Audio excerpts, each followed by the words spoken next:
In this video, we are going to look at a few other leg variations that you can do with body weight and single leg variations, unilateral variations. Again, to reiterate, the benefit of unilateral movements is generally they're very remedial. They help to stretch out one part of your body whilst activating another. They can also help if you have injuries or strength imbalances, so don't shy away from them. So, the first single leg exercise I'm going to show you on this one is a step up.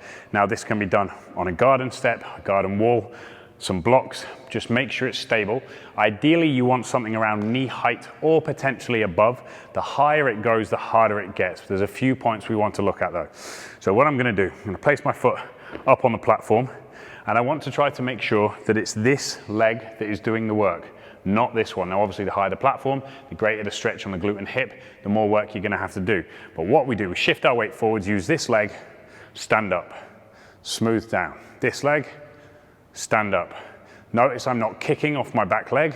I'm using the front leg to support myself and provide the force to send me up to the top of this movement. So that is a step up. So I've just shown you a step up. Now what we're going to look at is a step down. Some people may call it a Peterson step up, depending on the variation you use. For me, the simplest way is a step down, and this I find is very, very good for firing up your glutes. Now you do need, again, a stable platform. You want to make sure the working leg is the elevated leg. What we're going to do, this may be a little bit too soft, but I suggest for you, get something much harder. You're going to start this movement at the top, and what we're going to try to do is lower ourselves down slowly, tapping the heel on the floor.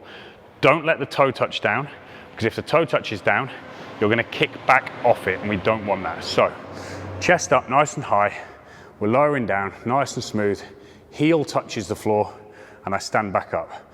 Nice and smooth, heel touches the floor, stand back up. Again, I'm not allowing my toe to tap down, because if I allow my toe to tap down, I'm going to find that I start using this leg to do the work rather than this leg. So that is a step down, great exercise for hip and knee stability, and great exercise for your glutes, but very challenging. Keep it slow and controlled. The next exercise I'm going to show you, and this is an advanced one, but you can do progressions and regressions for it. We're going to do kind of a midway regression, is a single leg squat. Now, what you can do, start off with a higher box. This is especially useful for those of you who want a challenging workout, but maybe you have knee issues and can't get into a full squat and you want to work towards it. What we're going to do, place ourselves somewhere close to the box or seat, chair in your living room. We're going to try to lift that front foot off the floor, lower ourselves down and sit down on the box. So we come down, nice and smooth, sit down, control, and then power back up. Bam. Foot still off the floor.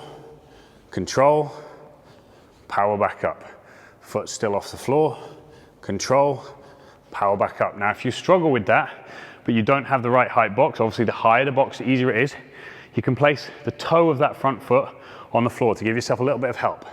We come down, sit, and stand, and work towards being able to lift that leg off. Alternatively, if you're very advanced, remove the box entirely, squat all the way down, power yourself back up. That's a pistol squat. Next up, we're going to look at the Cossack squat. Now, the Cossack squat is quite similar to a side lunge that you may have done before, and it's slightly less dynamic. Again, it's very good for stretching out the internal portion of the legs, the adductors, and it's great for firing up the glute, but it does take some flexibility. So work towards it, and if it helps, hold on to something in front of you, because if you've got particularly tight ankles or long femurs, these parts of your legs here, you will struggle with this. So what we're going to do, wide with the legs, feet turned out, we're going to lower ourselves all the way down to the bottom, here, all the way back up, all the way down, all the way back up. Now, a great one to work on for your flexibility, but don't worry if you can't get all the way down to start with. It takes time, it takes practice, and some of you, based on the length of your legs, just may not be built correctly for that type of squat. But don't worry about that, use a different exercise. Don't be precious about certain exercises just because you think you should be doing them. The purpose of this video is to give you variations to do at home, just in case you can't do one or the other.